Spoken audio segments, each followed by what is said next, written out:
It's a scream, baby! You're gonna need a bigger boat. Why did it have to be snakes? I am your father. Game over!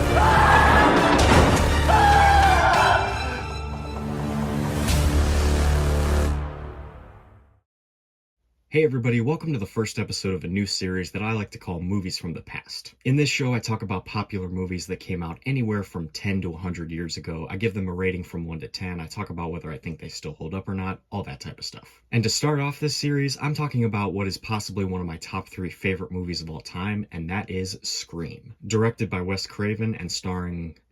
well, it stars a lot of people, but we'll get to them soon. Now, the Scream franchise is one that pretty much needs no introduction. When the first one came out back in 1996, it was huge. At that point in time, the slasher genre was well established and also very filled with tropes. It was getting to the point where a lot of people were having a harder time taking slasher films seriously because they had kind of just become a joke. But then Scream came along and acknowledged that the genre was filled with tropes in a very self-aware sort of way. Mostly by making constant references to previous horror films and having characters blatantly point out what the rules are to surviving a horror movie. Never, ever, ever, under any circumstances say, I'll be right back. Because you won't be back. I'll be right back! But it didn't do it in a way that felt like it was making fun of the genre either, because there's still a lot of very effective scares in Scream. Like, you're never gonna hear me call this movie a horror comedy, because even though there's plenty of funny parts in it, it still has a way stronger focus on the horror. Nowadays, the Scream franchise has become one of the most popular and recognizable horror franchises of all time. Like, even if you hate horror movies, you've probably still heard of Scream, and you've definitely seen Ghostface before. What's your favorite scary movie? But with all that being said, what exactly is it about this first film that makes me and so many other people love it so much? Well, for starters, it's probably one of the most fun horror movies that I've ever seen. Thanks to Wes Craven's perfect directing and Kevin Williamson's top-notch script, Scream is a movie that is hard not to appreciate no matter what type of horror movie fan you are. If you're somebody who likes your horror movies a little more campy and fun, then there's plenty of that in this film. But if you're somebody who just goes to horror movies to get scared out of their mind, then this film's got a lot to offer as well. If you're somebody who really loves blood and gore, then there's definitely a lot of scenes in this movie that you'll really appreciate. But on the other hand, Scream never takes the gore to insanely over-the-top levels like some other films do. So if you're somebody who's not as much into blood and gore, then you'll probably still enjoy this movie because they never go too far with it. And personally, I'm kind of, in a way, a combination of everything that I just said, so this movie's perfect for me. Another thing that's great about Scream is that it has an incredible cast and a ton of super likable characters. Now, I'm not going to go through all of the characters because there's a lot of them, but let's at least go through some of them. Neve Campbell plays our lead final girl, Sidney Prescott, and to put it simply, Sidney is my all-time favorite final girl, along with Sienna Shaw from the Terrifier franchise. Just like most final girls, she can be very vulnerable at times, but she's also a total badass. A super strong fighter and a perfectly developed character with a tragic backstory. And Neve Campbell plays her perfectly. David Arquette plays Deputy Dewey Riley, who is definitely the dorkiest, but also the most fun and likable protagonist. He's just somebody who's perfect for David Arquette to play. Courtney Cox plays Gale Weathers, a character who you really love to hate. Like in this first movie, she is super selfish and honestly a pretty terrible person, but you kind of give it a pass because Courtney Cox is just so good at playing her. And the relationship that she has with Dewey is honestly just pretty adorable, especially since it led to a real-life marriage between the two actors. And then, of course, there's Matthew Lillard as Stu Macher and Skeet Ulrich as Billy Loomis, who, spoiler alert, turn out to be the two killers at the end. Now, I'm a little bit biased here because, as some of you may know, Matthew Lillard is my personal favorite actor. I absolutely adore this man, and I think that he is criminally underrated. And just like all of his roles, he gives 110% to his performance as Stu Macher. Like, there is just never a dull moment with this guy. He is just always a blast when he's on screen.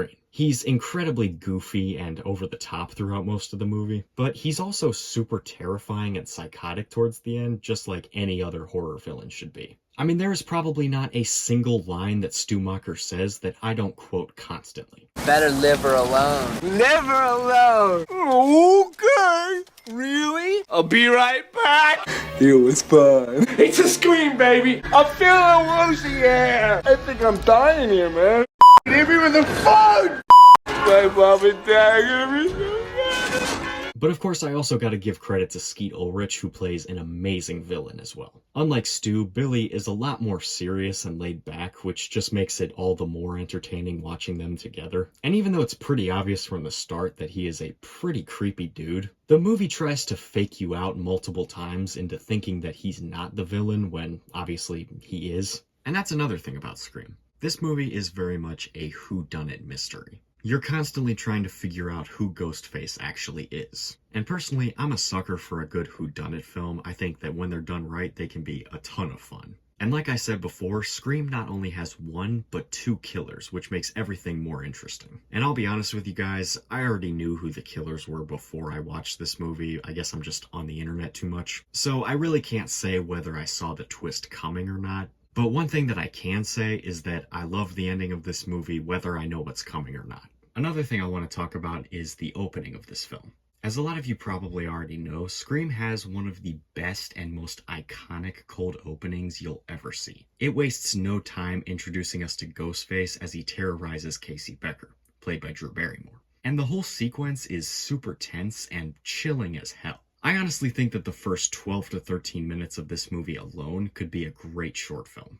That's how good it is. But in addition to it just being a really engaging intro, there's something else that's really great about this opening. Like I said, Casey Becker was played by Drew Barrymore, who at the time was probably the biggest name attached to this film. And obviously, I wasn't born yet in 1996, so I can't say this for sure. But from what I've heard, Drew Barrymore was all over the advertisements for this movie. Actually, she kinda still is. Everybody was expecting Drew Barrymore to play a super big role in this movie. But instead, her character was killed off in the first 12 minutes. And this was a genius marketing strategy. They knew that having a big name like Drew Barrymore so prominent in the advertising was going to sell tickets. And when everybody actually came to see the film, they were super shocked that she wasn't actually in it that much. So they got a ton of people to come see the movie, but they also gave them something that they never would have expected. And to me, that is awesome. Also, real quick, I just gotta give credit to Roger L. Jackson, who does the voice of Ghostface. I mean, listen to this guy. Scary night, isn't it? With the murders and all, it's like right out of a horror movie or something. If you hang up on me, you'll die just like your mother. Hello, Sydney. I got chills just thinking about it. But overall, guys, Scream is one of those rare movies that I really don't have anything negative to say about. It truly is a must-watch for any horror fan, and even now, almost 30 years later, it's still one of the greatest slasher films of all time. And it's definitely my favorite. I'm gonna give Scream a perfect 10 out of 10. Thank you guys so much for watching. Be sure to let me know your opinions on this movie in the comments below. And if you like this video, please consider giving it a like and subscribing to the channel because it really helps me out. And with all that being said, I'll see you guys next time.